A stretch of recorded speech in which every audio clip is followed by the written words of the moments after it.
AV news కి స్వాగతం. నా పేరు విజిత. ముందుగా బులెటిన్ లో హెడ్లైన్స్.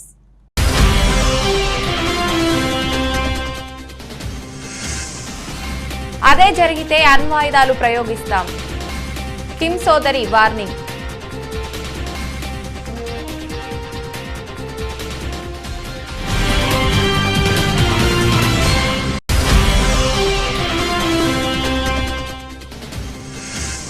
క్రిమినల్ ప్రొసీజర్ బిల్లుపై అనుమానాలొద్దు. బిల్లులోని అంశాలతో పోలీసులు, దర్యాప్తు అధికారులు నేరగాళ్ల పని పడతారన్న హోంమంత్రి అమిత్.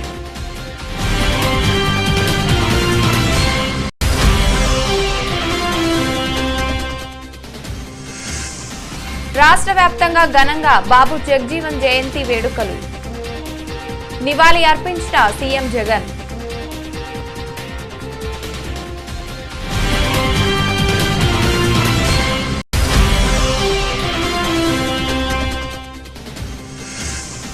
యునెస్కోతో జట్టు కట్టిన తెలంగాణ. కొత్తగా వై హబ్లు ఏర్పాటు కాబోతున్నాయని తెలిపిన మంత్రి కేటీఆర్.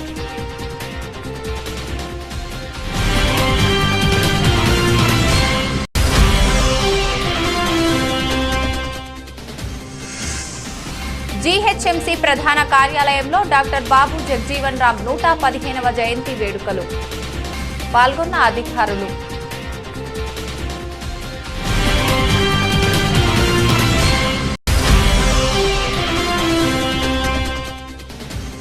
సిద్దిపేట జిల్లా కేంద్రంలో ఘనంగా డాక్టర్ బాబు జగజీవన్ రామ్ 115వ జయంతి వేడుకలు. విగ్రహానికి పూలమాలలు వేసి నివాళులు అర్పించిన మంత్రి హరీష్ రావు.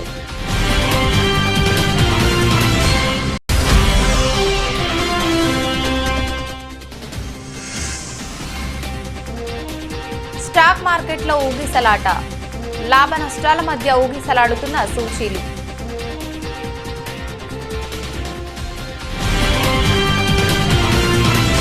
కొరియా దేశాల మధ్య ఆయుధ సంపత్తి సత్తా విషయంలో మాటల తూటాలు పేలుతున్నాయి. వాస్తవానికి యుద్ధానికి తాము వ్యతిరేకమని, ఒకవేళ దక్షిణ కొరియా గనుక దాడులకు తెగబడితే మాత్రం అణ్వాయుధాలు ప్రయోగించడానికి సైతం వెనకాడబోమని హెచ్చరించారు. కిమ్ యో జోంగ్. ఉత్తర కొరియా నియంత అధ్యక్షుడు కిమ్ జోంగ్ ఉన్ సోదరి అయిన కిమ్ యో జోంగ్ ప్రస్తుతం అక్కడి ప్రభుత్వంలో కీలక బాధ్యతలు పోషిస్తున్న సంగతి తెలిసిందే. తాజాగా దక్షిణ కొరియా రక్షణ మంత్రి చేసిన వ్యాఖ్యలు ప్రపంచవ్యాప్తంగా చర్చనీయాంశంగా మారాయి. అత్యాధునిక క్షిపణులు, అణ్వాయుధాలు తమ వద్ద ఉన్నాయని, అవి నేరుగా లక్ష్యంగా భావిస్తున్న ఉత్తర కొరియాను సర్వనాశనం చేస్తాయంటూ దక్షిణ కొరియా రక్షణ మంత్రి షూవుక్ సంచలన వ్యాఖ్యలు చేశాడు. ఈ నేపథ్యంలో కిమ్ యో తీవ్రంగా స్పందించారు.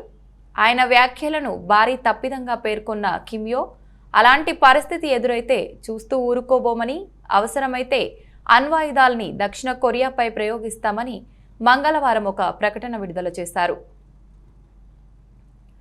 ప్యాంగ్యాంగ్ యుద్ధానికి వ్యతిరేకం. అలాగే దక్షిణ కొరియాను మేం ప్రధాన శత్రువుగా భావించటం లేదు. మమ్మల్ని కవ్వించినంత వరకు మేం మౌనంగానే ఉంటాం. ఒకవేళ ఎలాంటి దుందుడుకు చర్యలకు పాల్పడితే మాత్రం సహించం. సౌత్ కొరియా ఆర్మీ ఇంచు సరిహద్దుల్లోకి వచ్చిన పెను వినాశనాన్ని దక్షిణ కొరియా చవిచూడాల్సి వస్తుందని మంగళవారం నాటి ప్రకటనలో ఆమె వెల్లడించారు. ఇది మేం జారీ చేసే హెచ్చరిక కాదు, జరగబోయే పరిణామాలకు మా ముందస్తు వివరణ అని స్పష్టం చేశారు ఆమె. ఇదిలా ఉండగా ఆదివారం సైతం ఆమె ఈ వ్యాఖ్యలపై స్పందించారు కూడా.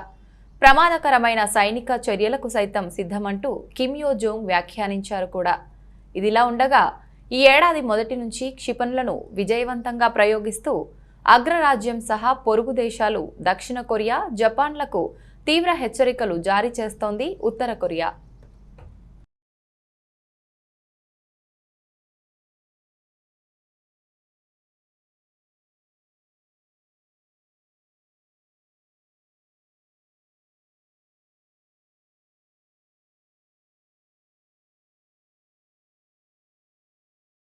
క్రిమినల్ ప్రొసీజర్ బిల్లులోని అంశాలతో పోలీసులు, దర్యాప్తు అధికారులు నేరగాళ్ల పని పడతారని హోంమంత్రి అమిత్ షా తెలిపారు.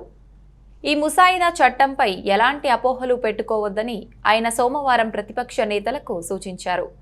లోక్సభలో ఈ బిల్లుపై చర్చ సందర్భంగా మంత్రి ప్రతిపాదిత చట్టంతో డేటా దుర్వినియోగం అవుతుందన్న ప్రతిపక్ష సభ్యుల ఆందోళనపై స్పందించారు. ప్రపంచవ్యాప్తంగా ఇదే జరుగుతోంది. మనము అదే అనుసరిస్తున్నాం. గడిచిన 2.5 ఏళ్లుగా వాహనాల చోరీలు సహా పలు కేసులను పరిష్కరించేందుకు డేటాబేస్ను వాడుతున్నామని తెలిపారు. అనంతరం బిల్లును సభ మూజువాణి ఓటుతో ఆమోదించింది. कुछ लोगों ने इस बिल का समर्थन किया है, कुछ लोगों ने उसका विरोध किया है। कुछ सदस्यों ने अपनी शंकाएं भी उठाई है और कुछ लोगों ने इसके दुरुपयोग की संभावनाओं को भी सदन के पटल पर रखा है। मैं एक एक कर सभी चीजों का धैर्य से जवाब भी दूंगा और सदन को समझाने का प्रयास भी करूंगा कि जो चीजों को एक शंका की दृष्टि से यहां पर रखा गया है, ये बिल लाने के लिए न सरकार की ऐसी कोई मंशा है, न ऐसी कोई इच्छा है। हम इतना निश्चित कर सकते हैं कि मैं कह सकता हूं कि ये बिल किसी दुरुपयोग के लिए नहीं लाया गया है। किसी भी डेटा के दुरुपयोग होने की संभावना भी इसमें नहीं छोड़ी गई। ये व्यवस्था स्थापित करने के लिए लाया गया है। समय के अनुकूल जो बदलाव हुए हैं, वो बदलाव का उपयोग दोष सिद्धि के लिए किया जाए, इसके लिए ये बिल लाया गया है। और जो लोग ह्यूमन राइट की दुहाई दे रहे हैं, उनको मैं ये भी कहना चाहता हूं, मेरा करबद्ध निवेदन है कि उनके भी ह्यूमन राइट की चिंता करिएगा जो अपराधियों से प्रताड़ित होते हैं। क्या उनका ह्यूमन राइट नहीं है? किसी बच्ची पर रेप हो जाएगा, किसी की हत्या हो जाएगी, किसी की गाड़ी कमाई को कोई लूट खसोट कर ले जाएगा, उसके ह्यूमन राइट नहीं है। आपको चिंता है लूट खसोट करने वाले की, आपको चिंता है बलात्कार करने। ఏప్రిల్ 5వ తేదీన బాబు జగ్జీవన్ రామ్ 115వ జయంతి వేడుకల సందర్భంగా ఆంధ్రప్రదేశ్ ముఖ్యమంత్రి వైఎస్ జగన్మోహన్ రెడ్డి నివాళులర్పించారు. స్వాతంత్ర సమరయోధుడు, జనం కోసమే తన జీవితాన్ని అంకితం చేసిన నాయకుడు బాబు జగ్జీవన్ రామ్ గారు సుదీర్ఘకాలం పార్లమెంటేరియన్గా, ఉప ప్రధానిగా ఆయన దేశానికి అందించిన సేవలు చిరస్మరణీయం. నేడు ఆయన జయంతి సందర్భంగా నివాళులు అంటూ ట్వీట్ చేశారు సీఎం జగన్.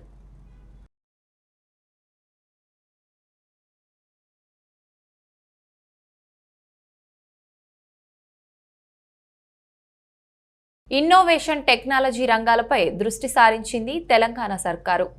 అందులో భాగంగా కొత్త ప్రతిభను ప్రోత్సహించేందుకు ఇప్పటికే టీ హబ్ను ఏర్పాటు చేసింది. అక్కడ వచ్చిన స్పందన బాగుండడంతో వి హబ్, టీ వర్క్స్ ఇలా ప్రతిభను ప్రోత్సహించేందుకు ప్రభుత్వ పరంగా చేయాల్సిన సహకారం అందిస్తోంది. తాజాగా యంగ్ టాలెంట్ కోసం వై హబ్ను ప్రారంభించబోతున్నట్లు మంత్రి కేటీఆర్ వెల్లడించారు. వరల్డ్ క్లాస్ కంపెనీలకు విద్యార్థి దశలో ఉన్న ఎంట్రీప్యూనర్లకు సంధానకర్తగా ఈ వై హబ్ పనిచేయనుంది. ఇప్పటికే ఉన్న టీ హబ్, టీ వర్క్స్ వంటివి కాలేజీ లెవెల్, కాలేజీ చదువు పూర్తి చేసిన వారికి ఎక్కువగా ఉపయోగపడుతున్నాయి. ఇక్కడ స్టార్టప్ల నిర్మాణం జోరందుకుంది. దీంతో కొత్త ప్రతిభను మరింతగా ప్రోత్సహించేందుకు కింది స్థాయి నుంచే గట్టి పునాది వేయాలని తెలంగాణ సర్కార్ నిర్ణయించింది. కొత్త రకం ఆవిష్కరణలను స్కూల్ స్థాయి నుంచే ప్రోత్సహించేందుకు వై హబ్లు ఏర్పాటు చేయాలని నిర్ణయించారు. యూత్తో పాటు స్కూల్ చిల్డ్రన్స్లో ఇన్నోవేషన్, టెక్నాలజీపై ఆసక్తి కలిగేలా చేయటంతో పాటు వారిలో ఉన్న కొత్త రకం ఆలోచనలను ప్రోత్సహించటం వై హబ్ ప్రధాన లక్ష్యం.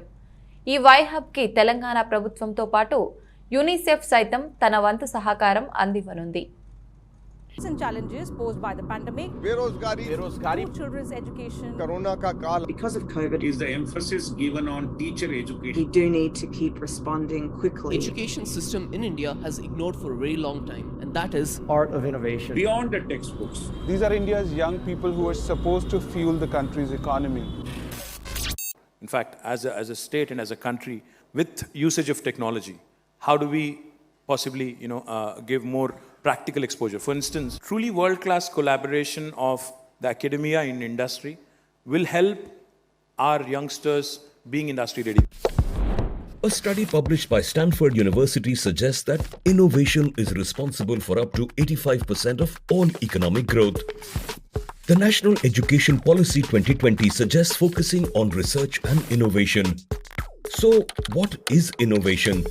Something new, something that fosters possibilities for positive, progressive, and transformational change. Our vision is to produce a whole generation of innovators, change makers, and entrepreneurs. Realizing this ambitious vision needs the perfect combination of academia, policies, and a strong foundation for the culture of innovation. Telangana, the startup state of India, the only state of India with a comprehensive end-to-end innovation network. Hence, UNICEF and the government Warangal super multi speciality hospital నిర్మాణానికి సంబంధించిన letter of acceptancy పత్రాన్ని L&T ప్రతినిధులకు సోమవారం రోడ్లు భవనాల శాఖ మంత్రి వేముల ప్రశాంత్ రెడ్డి అందజేశారు. ఈ సందర్భంగా సంస్థ బృందానికి శుభాకాంక్షలు తెలియజేశారు. అనంతరం వర్క్ ప్రోగ్రాంపై పవర్ పాయింట్ ప్రజెంటేషన్ ద్వారా సమీక్ష నిర్వహించారు. ఈ సందర్భంగా మంత్రి మాట్లాడుతూ పేదల ప్రజలకు మెరుగైన వైద్య సేవలు అందాలనే ముఖ్య ఉద్దేశంతో సకల సౌకర్యాలతో కూడిన అధునాతన సూపర్ మల్టీ స్పెషాలిటీ హాస్పిటల్ నిర్మించాలని ముఖ్యమంత్రి కేసీఆర్ నిర్ణయించారన్నారు. ఆర్ఎండ్బి శాఖ ఆధ్వర్యంలో ఇంత గొప్ప నిర్మాణం చేపట్టడం గర్వకారణమన్నారు.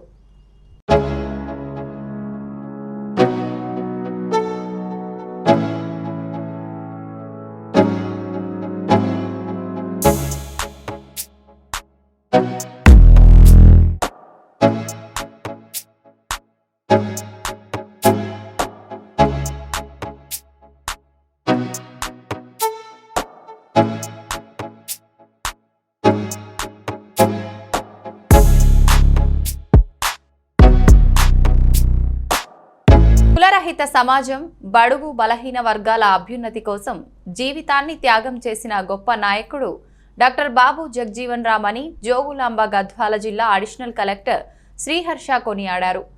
దేశ స్వాతంత్ర్యం, సామాజిక సమానత్వం కోసం పోరాడిన ఆదర్శ నేత అని పేర్కొన్నారు. మంగళవారం జగ్జీవన్ రామ్ 115వ జయంతిని పురస్కరించుకుని జోగులాంబ జిల్లా కేంద్రంలోని జగ్జీవన్ రామ్ విగ్రహానికి జిల్లా అదనపు కలెక్టర్ శ్రీహర్ష, ఆర్డీఓ రాములు, స్పిరంజన్ Ratan Kumar, MLA Krishnamohan Reddy, municipal chairman BS Keshav, ZP chairperson Saritha, ప్రజా కుల సంఘాలు పూలమాల వేసి నివాళులర్పించారు. దేశానికి ఆయన చేసిన సేవల్ని సీఎం స్మరించుకొని నివాళులర్పించారు. సామాజిక, ఆర్థిక రంగాల్లో దళితుల ఆత్మగౌరవాన్ని అత్యున్నతంగా నిలిపేందుకు ఆయన చేసిన కృషిని కొనియాడారు.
రాయచోటిని అన్నమయ్య జిల్లాగా ఏర్పాటు చేసిన సందర్భంగా రాయచోటి ఆవిర్భావ దినోత్సవంగా ఘనంగా ఏర్పాటు చేశారు. ఈ కార్యక్రమంలో ముఖ్య అతిథులుగా గడికోట శ్రీకాంత్ రెడ్డి, చింతల రామచంద్రారెడ్డి తదితరులు పాల్గొన్నారు.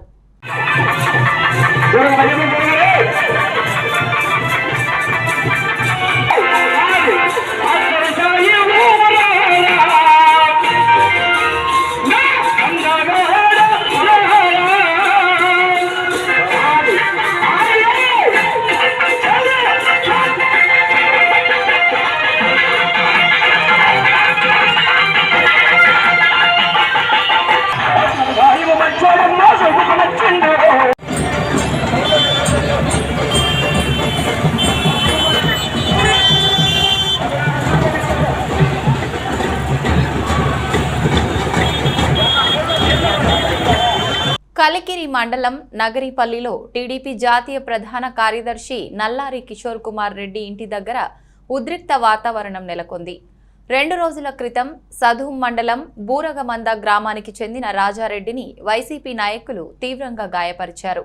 దీంతో కల్లూరులో శాంతియుత ధర్నాకు వెళ్తున్న నల్లారి కిషోర్ కుమార్ రెడ్డిని తన ఇంటి దగ్గరే పోలీసులు అడ్డుకొని వాగ్వాదానికి దిగారు.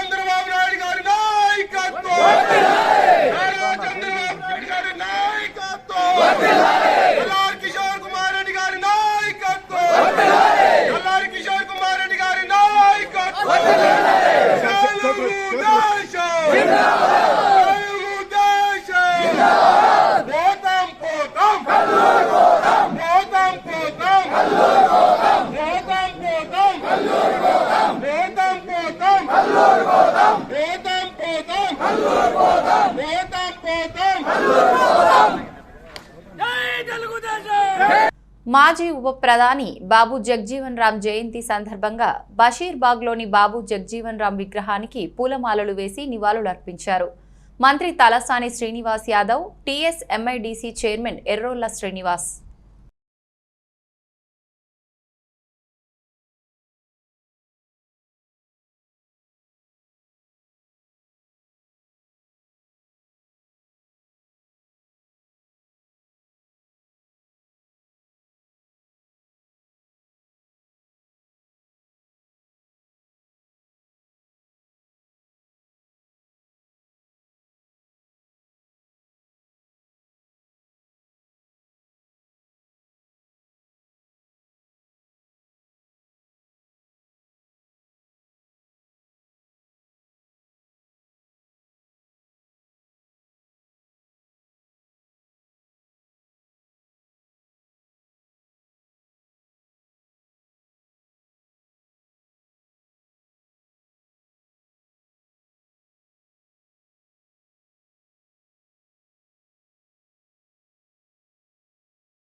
బాబు జగ్జీవన్ రామ్ 115వ జయంతి సందర్భంగా సూర్యాపేటలోని ఎమ్మెల్యే క్యాంపు కార్యాలయం నుండి కొత్త బస్టాండ్ వద్ద గల జగ్జీవన్ రామ్ విగ్రహం వద్దకు భారీ ర్యాలీ నిర్వహించారు.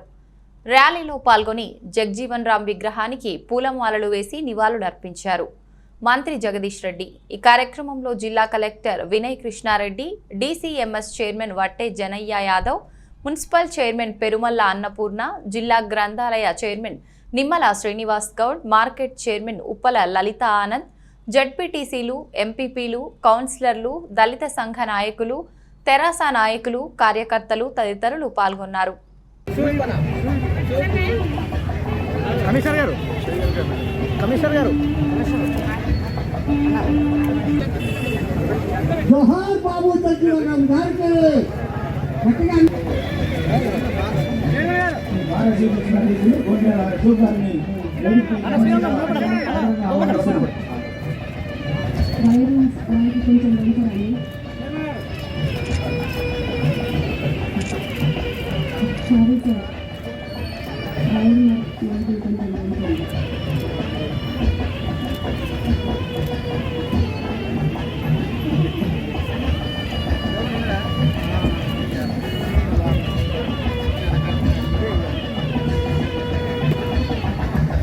సిద్దిపేట పట్టణంలోని బీజేఆర్ కూడలిలో డాక్టర్ బాబు జగ్జీవన్ రామ్ నిలువెత్తు విగ్రహానికి పూలమాలలు వేసి నివాళులు అర్పించారు ఆరోగ్య శాఖ మంత్రి తన్నీరు హరీష్ రావు.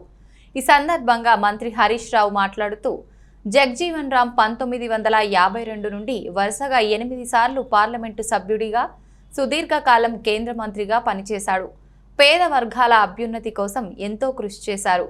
గాంధీజీ ఎన్నో సందర్భాలలో జగ్జీవన్ రామ్ను కొనియాడారు. ఎన్నో పదవులు సుదీర్ఘకాలం అనుభవించిన చాలా నిరాడంబర జీవితం గడిపారు. అన్ని వర్గాల ప్రజల సంక్షేమం కోసం పనిచేసిన మహనీయుడు సీఎం కేసీఆర్, అంబేద్కర్ జగ్జీవన్ రామ్ కలలను నిజం చేస్తున్నారు. ప్రపంచంలో ఎక్కడా లేని విధంగా 10 లక్షల రూపాయల నగదు బదిలీ చేసే దళిత బంధు పథకం తెలంగాణలోనే ఉందని తెలిపారు. డాక్టర్ బాబు జగ్జీవన్ రావు గారి 115వ జయంతి శుభాకాంక్షల్ని అందరికీ తెలియజేస్తూ, డాక్టర్ బాబు జగ్జీవన్ రావు గారు వారు స్వాతంత్ర పోరాటంలో పాల్గొనడమే కాక 1952 నుంచి వరుసగా 8 సార్లు పార్లమెంట్ సభ్యుడిగా 33 సంవత్సరాలు కేంద్ర మంత్రిగా వారు పనిచేసి ముఖ్యంగా ఈ దేశంలోని దళిత వర్గాలు, అణగారిన వర్గాలు, పేద వర్గాల అభ్యున్నతి కోసం ఎంతగానో కృషి చేసినటువంటి మహనీయుడు డాక్టర్ బాబు జగ్జీవన్ రామ్ గారిని గాంధీజీ గారు మరి ఎన్నో సందర్భాల్లో వారిని చాలా గొప్పగా ప్రశంసించిన సందర్భాలు కూడా ఉన్నాయి. బాబు జగ్జీవన్ రామ్ గారు వారు సుదీర్ఘకాలం భారత ప్రజాస్వామ్య వ్యవస్థలో ఉన్నతమైనటువంటి పదవులు అలంకరించిన వారు చాలా నిరాడంబరమైనటువంటి జీవితాన్ని పేద ప్రజల కోసం మరి ఈ దేశంలో అన్ని వర్గాల ప్రజల సంక్షేమం కోసం కృషి చేసినటువంటి మహనీయుడు జగ్జీవన్ రామ్ గారు. ముఖ్యంగా ఈరోజు మన గౌరవ ముఖ్యమంత్రి కేసీఆర్ గారు కూడా ఆనాడు అంబేద్కర్ గారు, జగ్జీవన్ రామ్ గారు ఏ కలలైతే కన్నారో దాన్ని నిజం చేసే విధంగా ప్రపంచంలోనే ఎక్కడ లేని విధంగా దళిత బంధు కార్యక్రమాన్ని తీసుకొచ్చారు. ఇవాళ ప్రపంచంలోనే 10 లక్షల రూపాయలు నేరుగా నగదు బదిలీ చేసే అతిపెద్ద పథకం దళిత బంధు పథకం. దీన్ని దేశంలో మరి ప్రపంచంలో ఎవరూ ఆలోచించని విధంగా నిజమైనటువంటి అభ్యున్నతి రావాలని చెప్పి ముఖ్యమంత్రి గారు ఈ పథకాన్ని తేవడం జరిగింది. అంతేకాదు ఇప్పటి వరకు ఈ దేశంలో విద్యా ఉద్యోగాల్లో మాత్రమే రిజర్వేషన్ ఉండేది. కానీ గౌరవ ముఖ్యమంత్రి గారు అన్ని కాంట్రాక్ట్లలో ప్రభుత్వం లైసెన్స్ ఇచ్చేటువంటి అన్నింటిలో కూడా మరి ఎస్సీల కోసం రిజర్వేషన్ తెచ్చిన ఘనత ఇవాళ. జీహెచ్ఎంసీ ప్రధాన కార్యాలయంలో డాక్టర్ బాబు జగ్జీవన్ రామ్ 115వ జయంతి వేడుకలు ఘనంగా జరిగాయి. డాక్టర్ బాబు జగ్జీవన్ రామ్ చిత్రపటానికి పూలమాల వేసి ఘనంగా నివాళులర్పించిన deputy mayor Mothe Srilatha Shobhan Reddy, commissioner Lokesh Kumar.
నేడు యాదగిరిగుట్ట పట్టణ బంద్కు స్థానికులు పిలుపునిచ్చారు.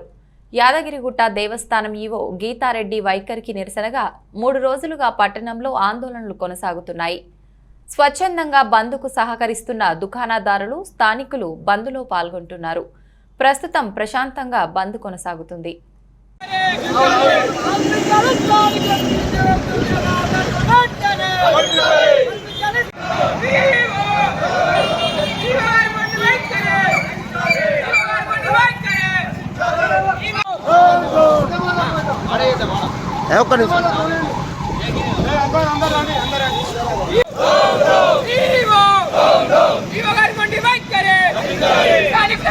అంతర్జాతీయ మార్కెట్లలో మిశ్రమ ఫలితాలు వస్తుండటంతో దేశీ స్టాక్ మార్కెట్ సూచీలు లాభ నష్టాల మధ్య ఊగిసలాడుతున్నాయి.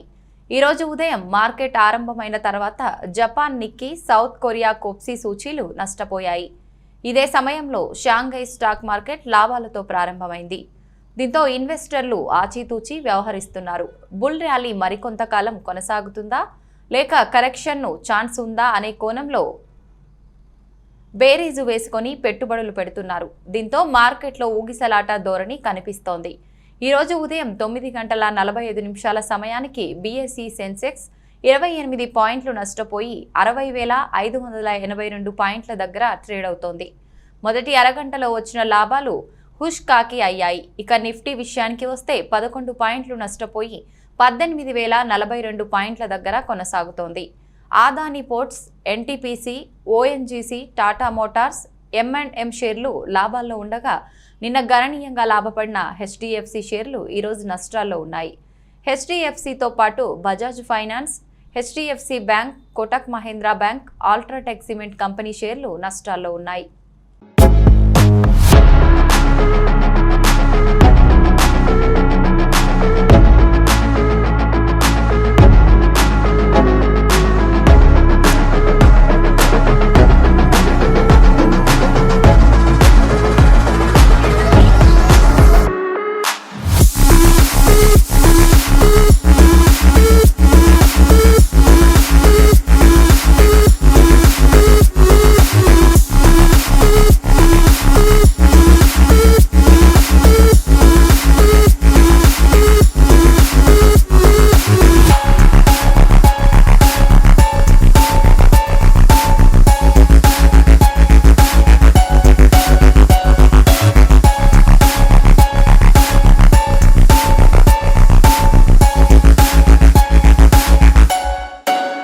బులెటిన్ ముగించే ముందు హెడ్లైన్స్ మరొకసారి.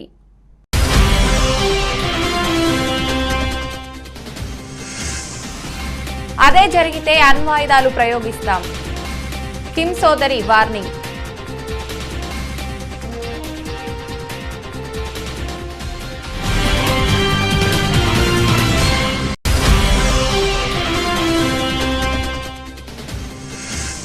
క్రిమినల్ ప్రొసీజర్ బిల్లుపై అనుమానాలొద్దు, బిల్లులోని అంశాలతో పోలీసులు, దర్యాప్తు అధికారులు నేరగాళ్ల పనిపడతారన్న హోంమంత్రి అమిత్.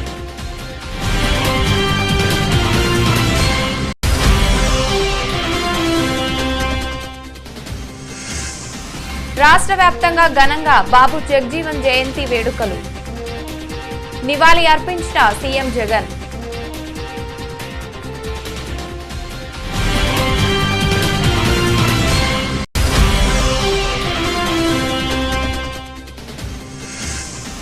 యునెస్కోతో జట్టు కట్టిన తెలంగాణ, కొత్తగా వై హబ్లు ఏర్పాటు కాబోతున్నాయని తెలిపిన మంత్రి కేటీఆర్.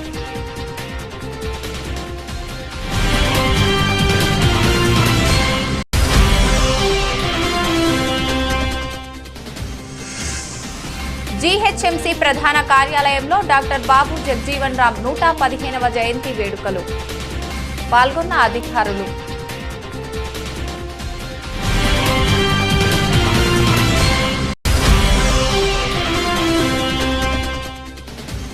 సిద్దిపేట జిల్లా కేంద్రంలో ఘనంగా డాక్టర్ బాబు జగ్జీవన్ రామ్ 115వ జయంతి వేడుకలు. విగ్రహానికి పూలమాలలు వేసి నివాళులు అర్పించిన మంత్రి హరీష్ రావు.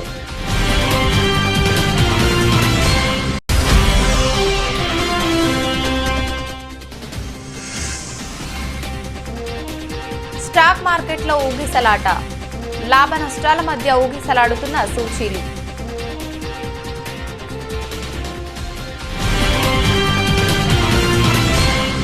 ఇది ఇవాల్టి బులెటిన్. మరొక బులెటిన్లో మళ్ళీ కలుసుకుందాం. అంతవరకు సెలవు. నమస్కారం.